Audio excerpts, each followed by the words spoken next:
How you doing? Welcome to the next Judo Waza podcast. I'm here with my friend, Chris Skelley, the 2012-2016 U.S. Olympic Judo team manager and friend to many. Chris, thank you for doing the interview. Oh, pleasure. Thank you for the shirt. Chris, I'm the proud owner of the Judo Waza podcast. He's our first one. Not even my wife has that one. That's one he has. So anyway, thanks to Chris for agreeing to do this interview with me. Chris, when and how did you get started in judo? Oh, that goes way back. Sometime in the early 70s, I'm going to guess 72, 73. I don't know if you can realize or not, but I'm small in stature. And my mom and dad always worried about me being in school and being small. So they went to take me to a karate school here in Fort Lee on the Center Avenue, Main Street. And the instructor said I was too small to do karate. They always tried to come back the next day and do judo. Yeah. So I went back the next day, tried judo, and I loved it from the very first time I tried it. So I did it all through grade school. It was 5, 6, 7 days a week. Couldn't get enough of it. My mom used to drop me off after school, stay there all night. My sensei was Bill Kamel. We got friendly with the families. He'd come over for dinner every night, go back in for judo again. My sisters all started doing judo. Oh, really? The only one who made it to black belt was my sister Denise. Yeah. She actually made a show down before I got my black belt. She was older. And the other two sisters did it for a little while and then faded off into the sunset.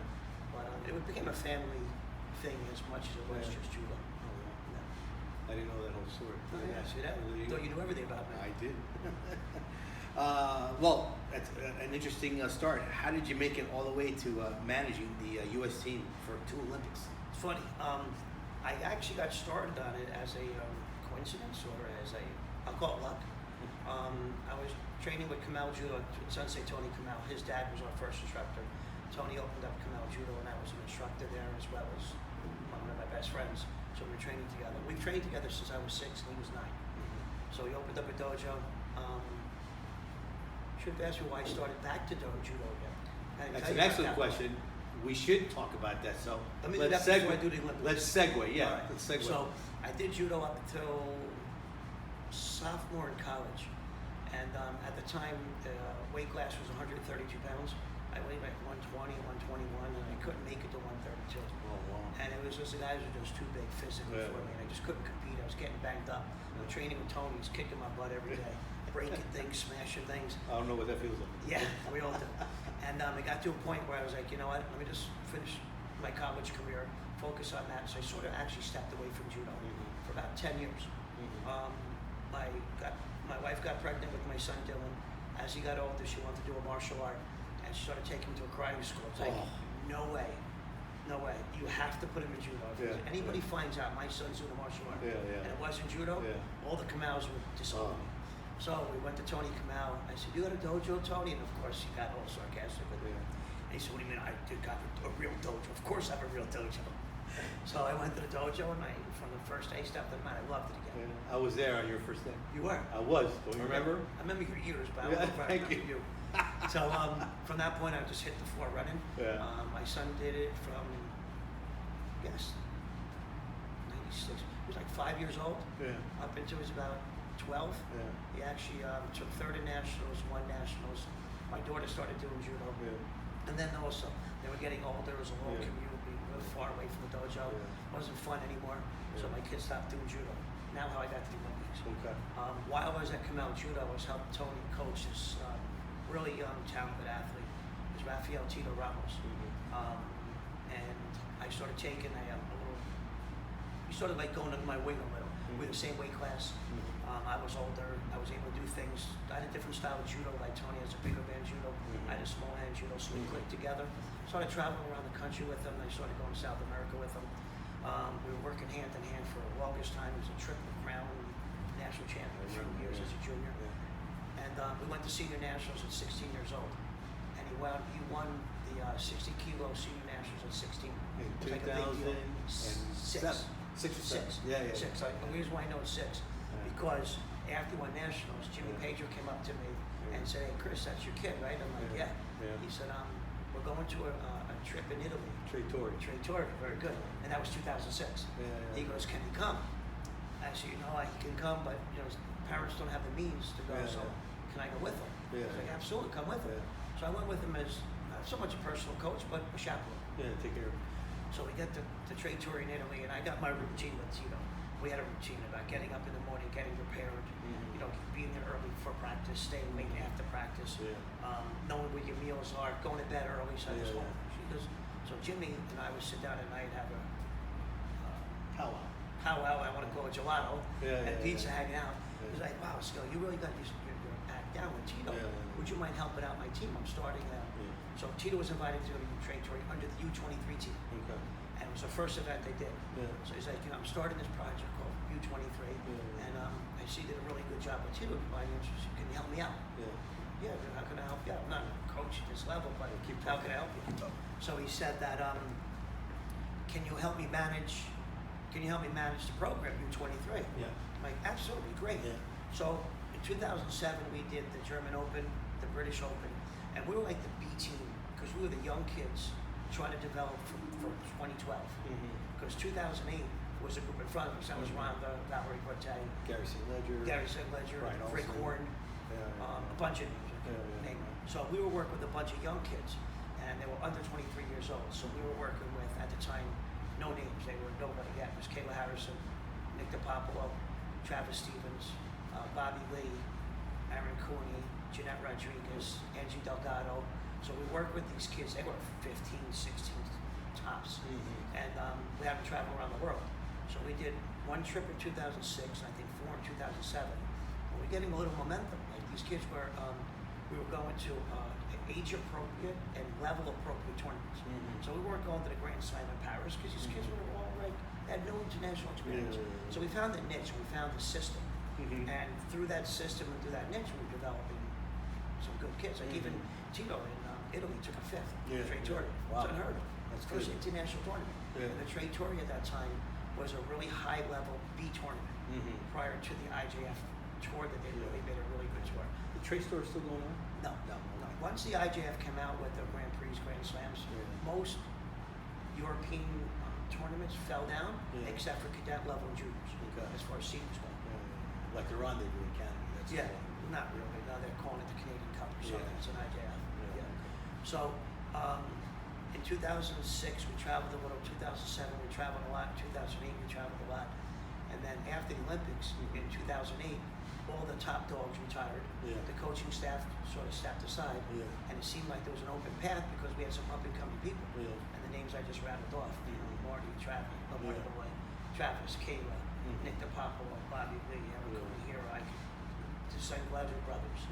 I probably forgot a few, but I was rattled off the top of my head. We started climbing up in the ranks in USA Judo just because of our success with our group. So the U23 program sort of got dissolved, and these kids made it to seniors. So now we're working with these kids from starting from 2006. But now we're making a run for the Olympics in 2012. And we were the staff that was traveling around the world, setting schedules, and I got involved in USA Judo at the chairman of the High Performance Committee. So me and Eddie Liddy worked together hand in hand in setting schedules, criterias, funding. The whole inner workings of work in the budget. So I wasn't just a guy in the road, I was also some of the guy behind the scenes and helped set up this Sounds system. like the pillar of the one of the pillars. We had a great team. We all knew our job. We all helped each other. So my job on the trips was the manager. Jimmy Page was the head coach. If I had to carry geese 3 blocks, Jimmy helped me carry geese. And then when we were in the competition, if Jimmy couldn't coach everybody, I was at least a dummy secondary, a secondary. So we all helped each other from top down. At the time, Jose Rodriguez was the CEO. He did everything he possibly could for our group.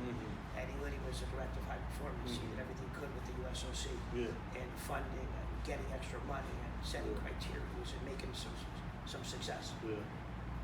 So I was we worked hard through 2009, 10, 11, and then leading up to the Olympics 2012. We had some great success coming up.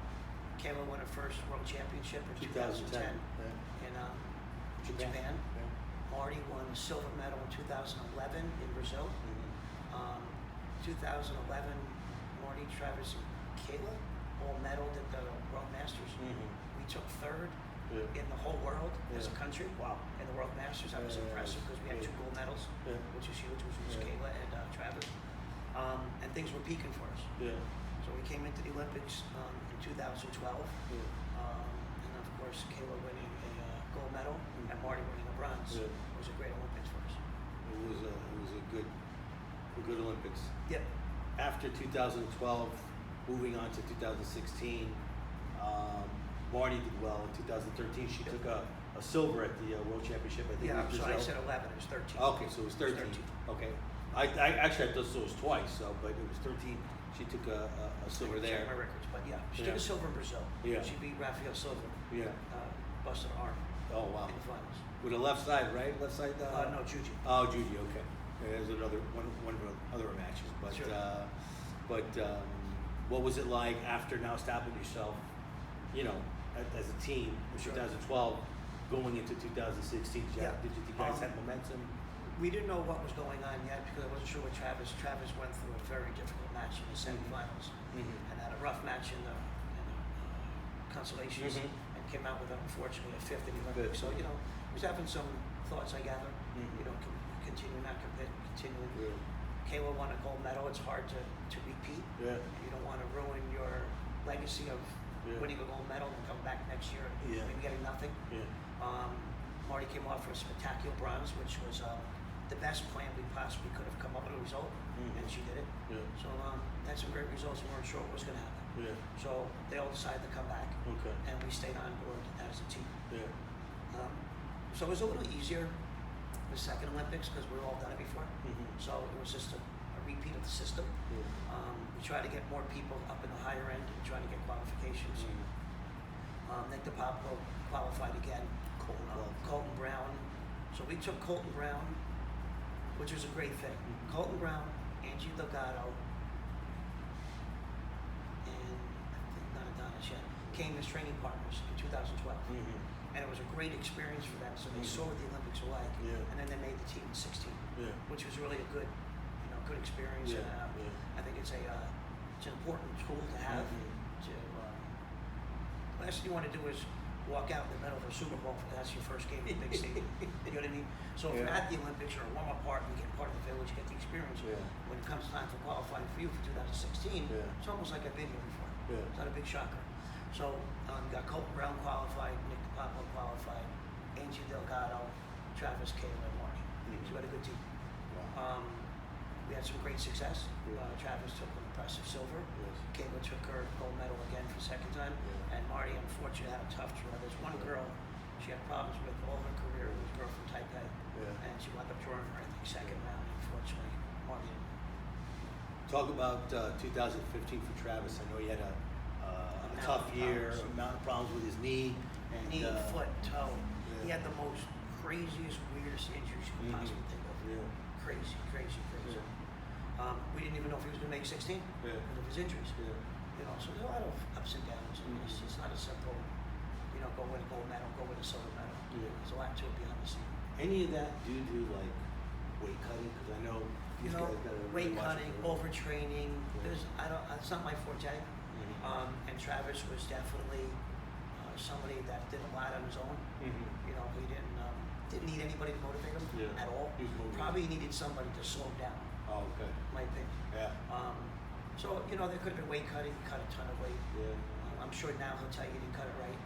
But when he knew what he was doing when he did it, because he made weight. He always made weight. Never had a problem making weight. How could you tell somebody you know what you're doing when you make weight? My two podcasts ago, we talked about nutrition with David O'Hara. Sure.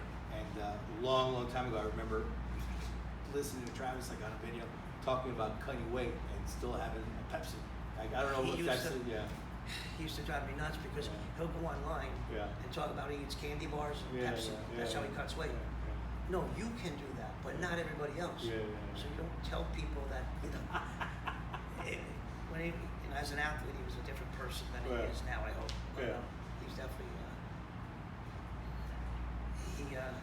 I'd say came around. But he was definitely self-motivated, self-focused. He didn't need anybody to tell you anything. No. We go on a trip. I'm like, what do you need, Travis? Nothing.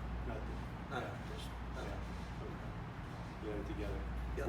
What is the best memory that you have at both your Olympic game experience?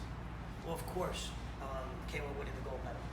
First Olympic gold medal in the United States for judo, male or female. So that single-handedly was the best moment. Our dream team that we called it, it got all the fruits of our labor. We worked really hard at something, so did they, obviously. Yeah. And it all just came to fruition. So that was, I'd say, single-handedly the best moment. Now, on the other side, in 2016, I had a great experience, and had nothing to do with judo. Yeah. We were in the mess hall eating dinner, I think it was. And this thing is like 5 football fields long, maybe more. And it has international food court. So every single country had their own food. Wow. So it was Japanese, Chinese, Korean, Taipei. Everybody can eat. You name it, everyone can eat something that they're used to. Yeah. Now maybe not the best food in the world, but it's your spices and your type of culture. So I'm sitting in the middle of the room somewhere, and I'm looking down at the entrance, and you know how they do the wave? Yeah. It wasn't a wave, it was just people standing up and clapping. Standing up and clapping, standing up on all these tables. And there's this dude walking down the middle of the thing. I didn't know who he was, but I found out he just won a gold medal like in track and field. Okay. And their peers, all the Olympians, were acknowledging this gentleman walking down the road. Wow. And they're all equal. Wow. And it just put hairs of sweat on my arm, the back of my neck. Must have been Usain Bolt. No, it wasn't. No? Nah. Okay. If it was everybody, it was. That's what was so impressive about it. Not that it was a nobody, I know he was. Okay. And just the whole hundreds of people were just acknowledging the great effort he just put through. Wow. I think we were all watching track and field at the time. In the venue, and he had to come in. Wow. But that to me was an experience that had nothing to do with judo, but had to be at the Olympic Interesting. experience. The Olympic Village, construction-wise, or just like the layout out of it, what's it like, and what makes it special for an Olympic athlete to finally, when they get there, especially for the first time they see it, they go, wow, like what? Well, first of all, it's what's that like? a gated neighborhood.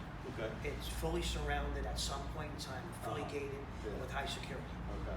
You can only get in with special credentials that are given from the IOC, International Olympic Committee, which then, of course, your Olympic Committee does the processing. So you go through all types of screening, background checks. So when you get there, you go through a metal detectors and the whole thing. But when you're in there, it's a city in itself. There's streets. For the 2 Olympics I went to, brand new buildings built. Eventually we sold into condos. You have every single amenity you possibly need in there, from medical to entertainment, Massage therapy. food, everything. Wow. You name it, was there. And then every country had a particular, like U.S. was so big, so we had our own building.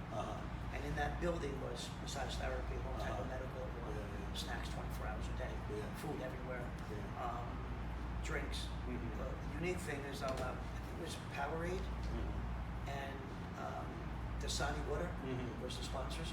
You couldn't carry any bottle to drink Other than that. other than those bottles with a label, or you had to put it in they gave everybody a Powerade bottle. So you could put whatever drink you wanted in it, but it had to say Powerade. Wow. You couldn't have a Coke bottle, you couldn't have a Poland Springs bottle, anywhere in the village or anywhere in field of play. Wow. Sponsorship at its biggest level. And we all had to wear Nike approved apparel for the US. When you go to that processing, do you go to that processing in the United States before you go over? What the US does is everybody met in Texas. Okay. So we all stayed at the Hilton Hotel. We was there for I think 2 days, and you do the processing. So you go in to get all your apparel, try everything on, which is pretty cool. And credentials? Credentials, they give you credentials there, but you're already pre-screened. Everyone knows you're coming months and months in advance. Okay. There's only so many credentials each country gets based on each sport gets based on the athletes you have. So that was always a moving target for judo, because qualifications ended in May or June, and the Olympics started in July. So it was tough to figure out who was going at any point. After your Olympic experience, you were one of the people that founded Project 2024. Talk to me a little bit why you guys put that together. Sure. Project 2024 was developed the same way that we were influential in developing U23 team. So when I talked to you about that U23 team built out as juniors and then went to the senior level, nobody continued the U23 program. So we saw a void in USA Judo. So we made a pitch to the powers to be, which was Keith O'Brien, which unfortunately was his 3rd week on the job. And the one successful program that he had was high performance, which is me, Jimmy, and Eddie. And we met in Boston, and we pitched. It wasn't called Project 2024, but we pitched another U23 program we didn't want to be the Olympic coach for 2020 Okay. because we saw there's a void behind us. Uh-huh. Our kids, Marty, Travis, Caleb, Nick, well, everybody retired. So we said, you know what? I don't want to do the Olympic run anymore. Yeah. Let's pull back a little Yeah. and let's create a new system. To create new young athletes, bring them up again, Yeah. and let's look at 2024 and 2028. Okay. There were some very difficult decisions that had to be made in I guess the USA Judo side, and unfortunately we weren't able to come to terms. Okay. So with that, that was in October of 2016. By February 2017, USA Judo and our group wasn't able to come to terms. So we decided to say, you know what, Judo still needs it, even though USA Judo we couldn't do. Most of it was financial. Yeah. Nothing more than that. Yeah. So we said, let's do it on our own. So we started Project 2024 As a nonprofit. as a nonprofit. Okay. We raised some money, got a budget together, and our goal was to professionalize the sport by starting at paying coaches. You know, I think judo has its issue, and the whole country thinks judo should be for free, and it's a problem from the bottom and from the top. And it's unfortunate because, you know, I know a girl who got 2 Olympic gold medals and has no future in judo. That's terrible. Yeah. And I wouldn't say it's anybody's fault. It's our system. You'd like to see them keep her in to 100%. prepare the next. Michael Jordan yeah. became a basketball player. Yeah. He was an idol.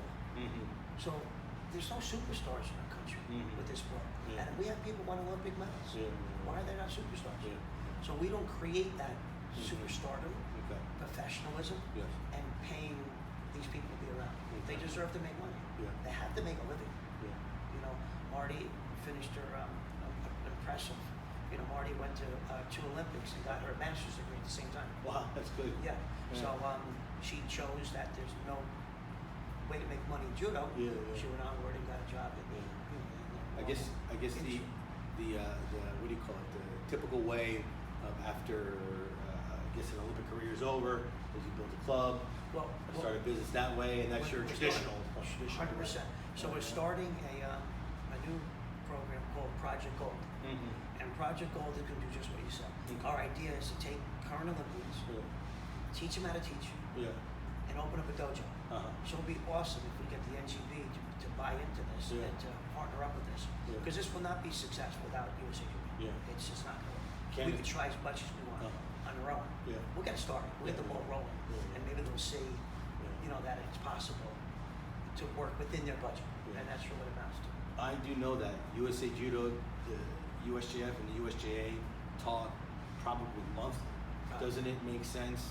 And then this is a curveball question. Doesn't it make sense to talk to all 3 organizations? Right? There's no. Because I don't want to get into politics. Okay. USA Judo's in charge. Yeah. In my opinion. Yeah. Would it be nice if they all came around and worked together? Yeah. Absolutely. Yeah. Nobody can make this work when 4 or 5 organizations Yeah. are fighting for the same people. Yeah. It's the Oh, same that's what's tool, happening. right? The toolbox is only so big. Yeah. It's not like we have tens of thousands of people doing judo here, and like you're here and you're there. So the reason for Project Gold is to professionalize judo in the United States, from the bottom of the dojos to the top level of coaching, Grassroots up. all the way up. Grassroots. So we wanted to start from the bottom, not top down. Okay. Outside of Project 2024, how or what can our NGBs do to improve our grassroots judo here in the United States? And so you're talking about Project Gold. Yeah, what but can the? I think they could do the same, Yeah. but I guess their limitation or their hands that they feel are tied is budget. Okay. So we have a proposal that we'll be making to USA Judo to figure out how we can work together. Okay. And you know very well, I'm very good friends with Eddie Liddy. Yes. I like it. What's that? I love it. Nice guy. Very approachable. Unfortunately, our business philosophies are different, Yeah. but our hearts are in the right place. Yeah. So I think we'll be able to get something rolling, Yeah. a proof of concept, Yeah. date before you get married. Mhm. Without Yeah, using an yeah. analogy, but I think we could do this. Yeah. It'd be good for judo. Yeah. Very good. We have talented athletes in this country. Mhm. There's just no reason to do judo. Yeah. I wouldn't my kids to judo. Yeah. For what? Yeah. To spend $50,000 a year to try to make an Olympic team, to win a medal, Yeah. and then have to get a job outside of judo. Yeah. Not anybody's fault. Yeah. It's just culture needs to change. Yeah. And with that, unfortunately, you don't make friends. And Yeah. you step on some people's toes. And Yeah. there's a lot of egos in judo. Yeah. So it's very difficult to tell somebody, hey, this is what you should be doing. Yeah. Don't tell me how to do it for 30 years. Yeah. If for 30 years you have 40 kids. Yeah. And if you're not paying $100, they're not paying you $100 a month more. Yeah. It's not broken. No.